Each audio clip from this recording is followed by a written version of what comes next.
चलिए जी, सो आज की हमारी जो टॉपिक है वो हमारा हिंदू न्यूज़पेपर का टॉपिक है।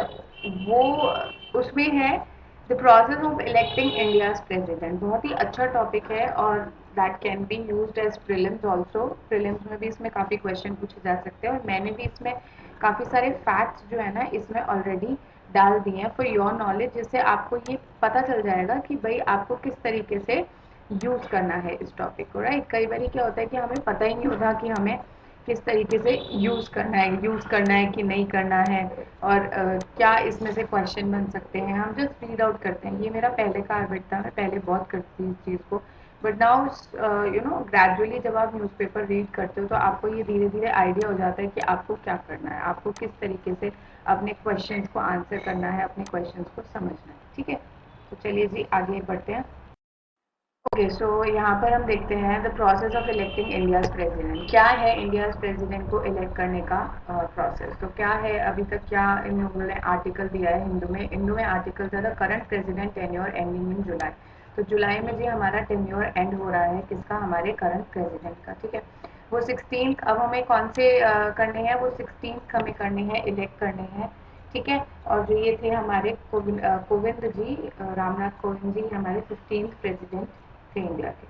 The election assembly election held in 5 states this year, और हमारे असेंबली इलेक्शंस भी हुए हैं इस ईयर में। ठीक है, नाउ कैसे, the question is how is president elected. तो कैसे होते हैं वो बहुत इंपॉर्टेंट है, इलेक्टोरल कॉलेज से। हमेशा याद रखिएगा, इलेक्टोरल कॉलेज सिस्टम होता है जिसके थ्रू हम इनको जो है इलेक्ट करते हैं। हमेशा इसको याद रखिएगा प्लीज़, क्योंकि जो हमारा एमएलए को एमपी को करने का एक कम्प्लीटली अलग प्रोसीजर है और प्रेसिडेंट को करने का एक कम्प्लीटली अलग प्रोसीजर है।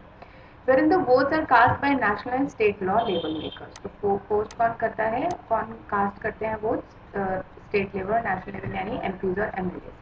Electoral college is made up of all elected members of the upper and lower house of parliament and the elected members of the legislative assembly of state and union territory। देखिए जी क्या क्या है इसमें कि जो electoral college है कैसे हम बनता है, वो बनता है elected members, not nominated members. याद रखिएगा, इलेक्टेड मेंबर्स। ठीक है, इलेक्टेड मेंबर्स होते हैं किसके, अपर और लोअर हाउस के, यानी कि राज्यसभा और लोकसभा के होते हैं। ठीक है, यानी कि अपर और लोअर हाउस के एमपीज हो गए। Elected members of the legislative assembly of the state and union territory. और क्या होते हैं, एमएलए होते हैं हमारे किसके, स्टेट और यूनियन टेरिटरी। ठीक है जी, चलिए अपकमिंग पोल्स में नंबर ऑफ इलेक्टर्स क्या होंगे, नंबर ऑफ इलेक्टर्स होंगे अराउंड 4896 टू 543 लोकसभा के एमपीज होंगे और 233 होंगे हमारे राज्यसभा के एमपीज। ठीक है, और 4120 होंगे हमारे एमएलए। ठीक है, now national capital region of Delhi and union territory और इंक्लूडिंग, देखिए ये बहुत अच्छा क्वेश्चन बन सकता है कि क्या सारी यूटीज हमारी जो है पोस्ट करती हैं, सारी यूटीज के एमएलए जो है पोस्ट करते हैं इलेक्टोरल कॉलेज में कास्ट अपना।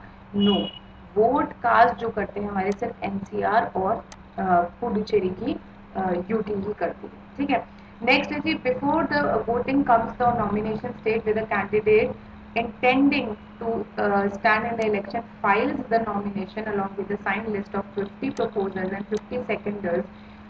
These can be from the total 4896 members of the electoral college from the state and national level। यानी कि इसका मतलब क्या है, इस लाइन को हमने क्यों लिखा है, इस लाइन को मैंने इसलिए लिखा है यानी कि वो अपना नॉमिनेशन फाइल करता है कि उसको किसकी तरफ से नॉमिनेशन मिला है, कहाँ, कौन कौन से होते हैं वो, सेकेंडर्स और प्रपोजर्स बोला जाता है उनको। ठीक है, वो कौन सी लिस्ट होती है, 4896 होती है हमारे मेंबर्स की, और 4896 हमारे कौन से मेंबर्स होते हैं, लोकसभा के। चलिए जी, an electoral can not propose, elector can not propose और second the nomination of more than one candidate. और जो इलेक्टर है वो ये प्रपोज नहीं कर सकता, सेकेंड नहीं कर सकता, कि मतलब जैसे एक फॉर एग्जाम्पल मैं किसी को नॉमिनेट कर रही हूँ, तो मैं जो मतलब जो जिसके लिए मैं नॉमिनेट कर रही हूँ, जो इलेक्टर होगा, जो मतलब प्रेसिडेंट और जो खड़ा हो रहा है इलेक्शन में, वो सिर्फ एक की ही नॉमिनेशन दिखा सकता है। ये नहीं दिखा सकता कि मैंने उसको साइंस की तरफ से भी कर दिया, मैंने उसको आर्ट के एरिया में भी से दिखा दिया, मैंने उसको भी दिखा दिया किसने प्रथम श्री। ऐसा कोई लॉजिक नहीं चलेगा। ठीक है, only one time I be nominating, या फिर जो इलेक्टर है वो वन टाइम ही शो करेगा उस चीज को। ठीक है जी, नेक्स्ट आते हैं, वैल्यू ऑफ ईच वोट क्या है। ईच वोट की वैल्यू क्या होती है, vote cast by each MP और MLA is not calculated as one vote. तो हमेशा याद रखिएगा कि जो कास्ट है हमारा, जो वोट होता है वो हमेशा कौन सा वोट होता है, वोट हमारा जो कास्ट किया जाता है by each MLA is not calculated as one vote. तो वो कैलकुलेट नहीं किया जा सकता एज वन वोट। हम उसको क्या कैलकुलेट नहीं कर सकते, हम उसको कैलकुलेट नहीं कर सकते एज वन वोट। ये पता है मुझे भी ना देख के थोड़ा सा वो हुआ था, क्या नाम है, हैरानी हुई थी कि अच्छा ये एक प्रोसीजर अलग होता है इसमें। ठीक है, तो इसको ध्यान, ठीक है जी। अब वो कास्ट बाई एच एमपी और एमएलए मैंने बता दिया था नॉट कैलकुलेटेड। अब हम उसको कैलकुलेट कैसे करते हैं, देखिए क्वेश्चन यही है, सबसे बड़ा क्वेश्चन है, उसको थोड़ा ध्यान से समझिएगा। Vote value for each MLA differs from state to state based on a calculation that factors in its population vis-a-vis the number of its members in its legislative assembly। क्या कह रहा है जी वो, कि ये completely proportional होता है population से। ठीक है, जितनी आपकी population होगी, अब population किसके basis पे लिए इन्होंने, 1971 सेंसस के basis पे लिए।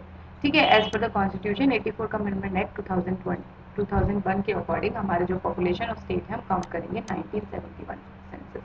नेक्स्ट कब हो रहा है सेंसस जी हमारा, ये भी क्वेश्चन पूछा जा सकता है। नेक्स्ट हो रहा है 2026 में। वैसे मैं आपसे क्वेश्चन पूछने वाली थी बट फ्लो में मैंने आपको आंसर बता दिया। चलिए next, value of each MLA vote is determined by dividing the population of the state by number of MLA in its legislative assembly and the question achieved is further divided by 1000। For example जी, एक state के जो MLA हैं वो है 200, ठीक है जी, और उसकी जो पॉपुलेशन है, कुछ भी हम पॉपुलेशन ले सकते हैं डिपेंडिंग अपॉन कितना उसका पॉपुलेशन है। ठीक है, तो उसकी जितनी भी पॉपुलेशन लेंगे हम वो यहाँ पर आ जाएगी। ठीक है, मैं लिख नहीं रही हूँ क्योंकि ये चेंज होती है। ठीक है, हर स्टेट के अलग है। और जो हमारा क्वेश्चन आएगा यानी कि डिवाइड करे, क्वेश्चन क्या होता है, जो हम डिवाइड करके हमें आंसर मिलता है उसको हमें फर्दर डिवाइड करना है। फॉर एग्जाम्पल एक्स आया, एक्स को हमें फर्दर डिवाइड करना होता है 1000 से। तो जो हमारा इसके बाद आंसर आएगा that is going to be the हमारा वोट होगा उस पर्टिकुलर स्टेट से। ठीक है, फॉर एग्जाम्पल यहाँ पर अब किसका एग्जाम्पल लिया है, उत्तर प्रदेश का, कि जो उत्तर प्रदेश है क्योंकि उसकी population very naturally Uttar Pradesh की हाईएस्ट वोट होगी क्योंकि उसका पॉपुलेशन सबसे हाई है एमएलए में। देन उसके बाद है महाराष्ट्र, महाराष्ट्र में 175 वोट्स हैं हमारे पास। ठीक है, अरुणाचल प्रदेश में सबसे कम है जितने की हैं जस्ट 8। तो एक क्वेश्चन पूछा जा सकता है कि एमएलए के प्रेसिडेंट के इलेक्शन के लिए how much vote in Maharashtra can be casted. तो कितने वोट हो सकते हैं जी, 175। या फिर अरुणाचल प्रदेश में कितने होते हैं, 8। ठीक है, the total vote of each legislative assembly are calculated by multiplying the vote value of each MLA by the number of MLA। ठीक है, वही है यहाँ पर भी कि लेजिस्लेटिव असेंबली में जितने मेंबर हैं, जितने भी एमएलए हैं, उनको हमें मल्टीप्लाई करना है ईच एमएलए से और हमें उसका वोट पता लग जाए।